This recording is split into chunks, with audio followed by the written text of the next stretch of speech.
നമ്മുടെയൊക്കെ മനസ്സിൽ മലയാളത്തിൽ വരുന്ന ചിന്തകൾ യാതൊരു ഗ്രാമർ തെറ്റുമില്ലാതെ അതുപോലെ തന്നെ ഇംഗ്ലീഷിലേക്ക് മാറ്റാൻ പറ്റിയിരുന്നെങ്കിൽ എന്നെപ്പോഴെങ്കിലും ചിന്തിച്ചിട്ടുണ്ടോ? ഉറപ്പായുമുണ്ടാവും അല്ലേ? സങ്കീർണമായ വ്യാകരണ നിയമങ്ങളെക്കുറിച്ചോർത്ത് ഇനി നമ്മൾ ഒട്ടും ടെൻഷൻ അടിക്കേണ്ട. വളരെ സിമ്പിളായ ചില മാജിക് കോഡുകൾ ഉപയോഗിച്ച് എങ്ങനെ ഇംഗ്ലീഷ് വാക്യങ്ങൾ അനായാസം നിർമ്മിക്കാമെന്നാണ് നമ്മൾ ഇന്ന് ഈ സെഷനിൽ നോക്കാൻ പോകുന്നത്. വളരെ എളുപ്പത്തിൽ ഇംഗ്ലീഷ് കൈകാര്യം ചെയ്യാൻ നമ്മളെ സഹായിക്കുന്ന ആ മാജിക് ടൂളുകൾ എന്തൊക്കെയാണെന്ന് നോക്കാം. ശരി, നമുക്ക് നേരെ വിഷയത്തിലേക്ക് കടക്കാം. ഇംഗ്ലീഷ് ഭാഷയുടെ അടിസ്ഥാനമായ എൻജിൻ വേർഡുകൾ, സ്റ്റേറ്റ് ഓഫ് ബീയിങ് മാജിക്, പിന്നെ ചോദ്യങ്ങൾ എളുപ്പത്തിൽ ചോദിക്കാനുള്ള വഴികൾ, സ്വന്തമായിട്ടുള്ള കാര്യങ്ങൾ പറയാനുള്ള പൊസഷൻ കോഡുകൾ, ഏറ്റവും പ്രധാനപ്പെട്ട സൂപ്പർ ഇംഗ്ലീഷ് ഷോർട്ട്കട്ട് ടേബിൾ, ഒപ്പം നിങ്ങളുടെ ദൈനംദിന പരിശീലനം. ഇതൊക്കെയാണ് നമ്മൾ കവർ ചെയ്യാൻ പോകുന്നത്. വലിയ ഗ്രാമർ എന്നൊന്നും കേട്ട് പേടിക്കേണ്ട. ഇതെല്ലാം വളരെ എളുപ്പത്തിൽ നമുക്ക് ഉപയോഗിക്കാൻ കഴിയുന്ന ചെറിയ ചെറിയ നിർമ്മാണ ബ്ലോക്കുകൾ മാത്രമാണ് കേട്ടോ. അപ്പോ ഒന്നാമത്തെ ഭാഗം, ദി ഇംഗ്ലീഷ് എൻജിൻ വേർഡുകൾ. ഇംഗ്ലീഷ് വാക്യങ്ങൾ നിർമ്മിക്കാനുള്ള മാസ്റ്റർ കീ എന്ന് തന്നെ ഇതിനെ വിളിക്കാം. എന്താണ് ഈ എൻജിൻ വാക്കുകൾ അഥവാ മാജിക് വാക്കുകൾ? നിങ്ങൾക്കറിയാമല്ലോ, ഒരു വാഹനം മുന്നോട്ടു പോകാൻ അതിന്റെ എൻജിൻ എത്രത്തോളം പ്രധാനമാണോ, കൃത്യമായി അത്രത്തോളം തന്നെ പ്രധാനമാണ് ഈ ചെറിയ വാക്കുകളും. ഇംഗ്ലീഷിൽ ഇതിനെ ഹെൽപ്പിംഗ് വേർബ്സ് എന്നാണ് വിളിക്കാറ്. നമ്മൾ പലപ്പോഴും സംസാരിക്കാൻ തുടങ്ങുമ്പോൾ അയ്യോ, ഏത് വാക്ക് എവിടെ വെക്കണമെന്നോർത്ത് കൺഫ്യൂഷനാകാറില്ലേ? എന്നാൽ ഈ ചെറിയ എൻജിൻ വാക്കുകൾ എങ്ങനെ പ്രവർത്തിക്കുന്നു എന്ന് മനസ്സിലാക്കിയാൽ ഇംഗ്ലീഷ് സംസാരിക്കാനുള്ള നിങ്ങളുടെ ആ പേടിയും ആശങ്കയും അപ്പാടെ മാറുമെന്ന കാര്യത്തിൽ എനിക്ക് 100% ഉറപ്പുണ്ട്. രണ്ടാമത്തെ ഭാഗം, സ്റ്റേറ്റ് ഓഫ് ബീയിങ് മാജിക്. അതായത് വർത്തമാനകാലവും ഭൂതകാലവും നമ്മളെങ്ങനെ എളുപ്പത്തിൽ കൈകാര്യം ചെയ്യുമെന്ന് നോക്കാം. നോക്കൂ, ഇതിലേറ്റവും ഇൻട്രസ്റ്റിംഗ് ആയിട്ടുള്ള കാര്യം എന്താണെന്ന് വെച്ചാൽ, മലയാളത്തിലെ ആ ആണ് അല്ലെങ്കിൽ ഇരിക്കുന്നു എന്ന അവസ്ഥ ഇംഗ്ലീഷിലേക്ക് എത്ര കൃത്യമായിട്ടാണ് മാറുന്നത് എന്നതാണ്. ഞാനെന്ന് പറയുമ്പോൾ നമ്മൾ ഐ ആം എന്ന് പറയുന്നു. അതുപോലെ അവൻ അല്ലെങ്കിൽ അവൾ എന്ന് വരുമ്പോൾ ഹീ ഈസ് അല്ലെങ്കിൽ ഷീ ഈസ് എന്നും, നിങ്ങൾ അല്ലെങ്കിൽ അവർ എന്ന് വരുമ്പോൾ യു ആർ, ദേ ആർ എന്നും ഉപയോഗിക്കുന്നു. കണ്ടോ, നമ്മുടെ ചിന്തകളെ കൃത്യമായ ഇംഗ്ലീഷ് സബ്ജക്റ്റുകളുമായി കണക്ട് ചെയ്യാൻ ഇത് വളരെ വേഗത്തിൽ നമ്മളെ സഹായിക്കുന്നു. നമ്മുടെ ദൈനംദിന ജീവിതത്തിൽ ഈ പ്രസന്റ് മാജിക് കോഡ് എങ്ങനെ വരുന്നു എന്ന് നോക്കാം. ഉദാഹരണത്തിന്, ഞാൻ സന്തോഷവാനാണ് എന്ന് സിമ്പിളായി പറയാൻ ഐ ആം ഹാപ്പി എന്ന് പറയുന്നു. അതുപോലെ അവൻ ബിസിയാണ് എന്ന് പറയാൻ ഹി ഈസ് ബിസി എന്നും. വളരെ സിമ്പിൾ അല്ലേ? വലിയ വലിയ വാക്യങ്ങൾ ഉണ്ടാക്കാൻ ശ്രമിക്കുന്നതിനു മുൻപ് ഇത്തരം ചെറിയ കാര്യങ്ങൾ പറഞ്ഞു ശീലിക്കുന്നത് തന്നെ നിങ്ങളുടെ കോൺഫിഡൻസ് ഒരുപാട് കൂട്ടും. ഇനി നമുക്ക് സമയത്തെ ഒന്ന് പിന്നോട്ട് കൊണ്ടുപോകാം. മലയാളത്തിലെ ആയിരുന്നു എന്ന വാക്ക് ഇംഗ്ലീഷിലെ വാസ് അതുപോലെ വേർ എന്നീ വാക്കുകളുമായി നേരിട്ട് കണക്റ്റഡ് ആണ്. ഞാൻ, അവൻ, അവൾ എന്നിവയ്ക്കൊപ്പം നമ്മൾ വാസ് ഉപയോഗിക്കുമ്പോൾ നിങ്ങൾ, ഞങ്ങൾ, അവർ എന്നിവയ്ക്കൊപ്പം വേർ ആണ് ഉപയോഗിക്കുന്നത്. ഇന്നലത്തെ നിങ്ങളുടെ അവസ്ഥകളെക്കുറിച്ച് വളരെ പെട്ടെന്ന് സംസാരിക്കാൻ ഇത് കൃത്യമായി സഹായിക്കും. വർത്തമാനകാലവും ഭൂതകാലവും തമ്മിലുള്ള വ്യത്യാസം എത്ര ലളിതമാണെന്ന് ശ്രദ്ധിച്ചോ? ഐ എം ടയേർഡ് എന്ന് പറഞ്ഞാൽ ഞാൻ ഇപ്പോൾ ക്ഷീണിതനാണ് എന്നാണ് അർത്ഥം. എന്നാൽ അത് കഴിഞ്ഞുപോയൊരു കാര്യമായി പറയാനോ? വളരെ എളുപ്പമാണ്. വെറുതെ ആ ആം എന്നതിന് പകരം വാസ് എന്ന് ചേർത്താൽ മാത്രം മതി. അപ്പോൾ അത് ഒറ്റയടിക്ക് ഐ വാസ് ടയേർഡ് എന്നാകും. കാലത്തിനനുസരിച്ചുള്ള ഈ മാറ്റം വളരെ സ്മൂത്താണ്. വലിയ ഗ്രാമർ റൂളുകൾ ആലോചിച്ച് നമ്മളിനി തലപുക്കേണ്ട ആവശ്യമില്ല. വളരെ എളുപ്പത്തിലുള്ള ഒരു മാജിക് ടെൻസ് ഫോർമുല നമുക്കൊന്ന് നോക്കാം. സത്യം പറഞ്ഞാൽ ഇതൊരു ലളിതമായ കണക്ക് പോലെയാണ്. ഇപ്പോഴത്തെ കാര്യങ്ങൾ പറയാൻ സബ്ജക്റ്റിന് ശേഷം ആം, ഇസ് അല്ലെങ്കിൽ ആർ ചേർക്കുക, എന്നിട്ട് വേർബിന്റെ കൂടെ ing നൽകുക. ഉദാഹരണത്തിന് ഐ ആം സ്റ്റഡിയിങ്. ഇനി കഴിഞ്ഞ കാര്യങ്ങൾക്കോ സബ്ജക്റ്റിന് ശേഷം വാസ് അല്ലെങ്കിൽ വേർ. വളരെ സിമ്പിൾ. ഇനി വരാനിരിക്കുന്ന ഭാവിയിലെ കാര്യങ്ങൾക്ക് സബ്ജക്റ്റിന് ശേഷം വിൽ ചേർത്ത് വേർബ് നൽകുക. അതായത് ഐ വിൽ കം.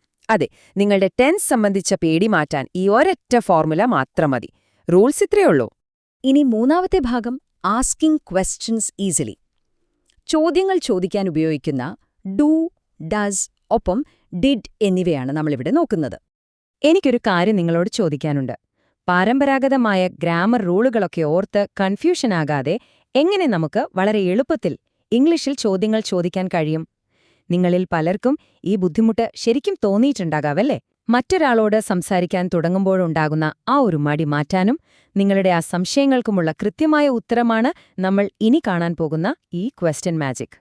ചെയ്യുന്നു അല്ലെങ്കിൽ ചെയ്യുമോ എന്ന് നമ്മൾ മലയാളത്തിൽ ചോദിക്കാൻ ഇംഗ്ലീഷിൽ ഡു അല്ലെങ്കിൽ ഡസ് ആണ് ഉപയോഗിക്കുന്നത്.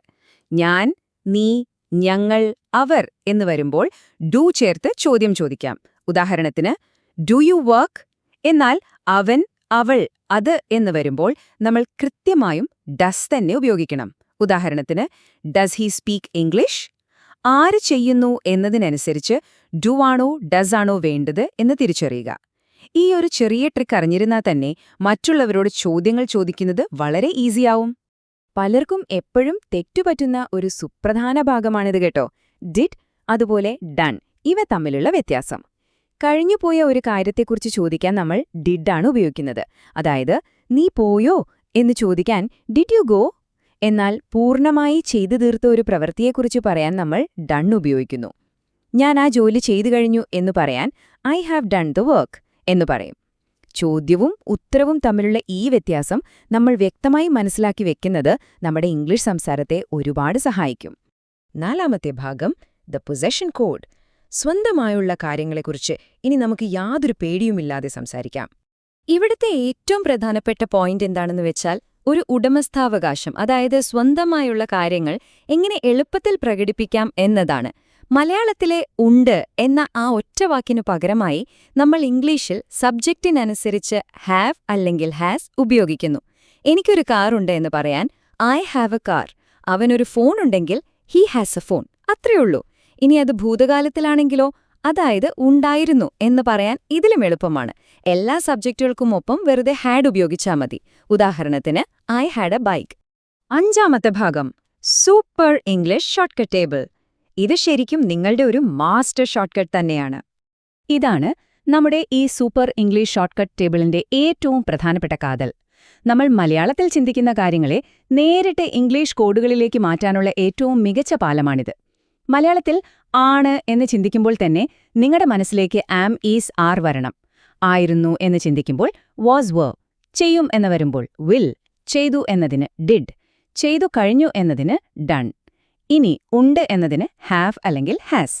ഈ ഒരൊറ്റ ടേബിൾ നിങ്ങളുടെ മനസ്സിലുണ്ടെങ്കിൽ യാതൊരുവിധ ഗ്രാമർ ബുദ്ധിമുട്ടുകളും കൂടാതെ വളരെ ഫ്ലുവൻ്റായിട്ട് ഇംഗ്ലീഷ് സംസാരിക്കാൻ നിങ്ങൾക്ക് സാധിക്കും. ഇനി ഈ ടേബിൾ എങ്ങനെയാണ് പൂർണ്ണമാകുന്നതെന്ന് നമുക്ക് നോക്കാം. ഉണ്ടായിരുന്നു എന്നതിന് നമ്മൾ നേരത്തെ പറഞ്ഞ പോലെ ഹാഡ് ഉപയോഗിക്കുന്നു. ഇനി നിർബന്ധമായും നമ്മൾ ചെയ്യേണ്ട കാര്യങ്ങളെക്കുറിച്ച് പറയുമ്പോൾ, അതായത് തീർച്ചയായും അല്ലെങ്കിൽ വേണം എന്നതിനൊപ്പം നമ്മൾ മസ്റ്റ് ഉപയോഗിക്കുന്നു. നീ തീർച്ചയായും പഠിക്കണം എന്ന് പറയാൻ യു മസ്റ്റ് സ്റ്റഡി. അതുപോലെ ഒരു പക്ഷേ നടന്നേക്കാവുന്ന കാര്യങ്ങൾക്ക്, അതായത് വരാം അല്ലെങ്കിൽ മഴ പെയ്യാം എന്നൊക്കെ പറയാൻ മേ അല്ലെങ്കിൽ മൈക്ക് ഉപയോഗിക്കാം. ഉദാഹരണത്തിന്, ഹി മേ കം. ഈ ചെറിയ വാക്കുകൾ നിങ്ങളെ കൂടുതൽ കോൺഫിഡൻസോടെ സംസാരിക്കാൻ തീർച്ചയായും സഹായിക്കും. അവസാനമായി 6ാമത്തെ ഭാഗം, ഡെയിലി മാജിക് പ്രാക്ടീസ്. ഈ പഠിച്ച എഞ്ചിൻ വാക്കുകൾ നമ്മൾ ദൈനംദിന ജീവിതത്തിൽ എങ്ങനെ പരിശീലിക്കാം എന്ന് നോക്കാം. പുതിയ കാര്യങ്ങൾ നമ്മൾ പഠിച്ചതുകൊണ്ട് മാത്രം കാര്യമില്ലല്ലോ, അതെപ്പോഴും പ്രായോഗികമായി ഉപയോഗിക്കുകയും വേണം. ഈ വാക്യങ്ങൾ ദിവസവും ഒന്ന് പറഞ്ഞു നോക്കൂ. ഞാൻ ഇംഗ്ലീഷ് പഠിച്ചുകൊണ്ടിരിക്കുകയാണ്. I am learning English. ഞാൻ ഇന്നലെ ബിസിയായിരുന്നു. I was busy yesterday. ഞാൻ പുരോഗമിക്കും. I will improve. എനിക്ക് ആത്മവിശ്വാസമുണ്ട്. I have confidence. ഞാൻ ദിവസവും പരിശീലിക്കണം. I must practise daily. നാളെ എനിക്ക് കുറച്ചുകൂടി നന്നായി സംസാരിക്കാൻ കഴിഞ്ഞേക്കാം. I may speak better tomorrow. ഈ എഞ്ചിൻ വാക്കുകൾ ഇങ്ങനെ നിരന്തരം ഉപയോഗിച്ചൊന്ന് ശീലിച്ചു നോക്കൂ. മാറ്റം നിങ്ങൾക്ക് തന്നെ മനസ്സിലാകും. ഇംഗ്ലീഷ് വളരെ എളുപ്പത്തിൽ കൈകാര്യം ചെയ്യാനുള്ള മാസ്റ്റർ ഇംഗ്ലീഷ് മാജിക് കോഡുകൾ ഇപ്പോൾ പൂർണ്ണമായും നിങ്ങളുടെ കൈകളിലുണ്ട്. ഇതെല്ലാം എത്ര ലളിതമാണെന്ന് നിങ്ങൾക്കിപ്പോൾ മനസ്സിലായിട്ടുണ്ടാകും എന്ന് കരുതുന്നു. എന്നാൽ ഇതിലെ ഏറ്റവും പ്രധാനപ്പെട്ട ചോദ്യം ഇതാണ്: ഇന്ന് നിങ്ങൾ ആദ്യമായി നിർമ്മിക്കാൻ പോകുന്ന ആ ഇംഗ്ലീഷ് വാക്യം എന്തായിരിക്കും? ചിന്തിക്കുക. ഈ നിമിഷം മുതൽ തന്നെ ആത്മവിശ്വാസത്തോടെ സംസാരിച്ചു തുടങ്ങുക.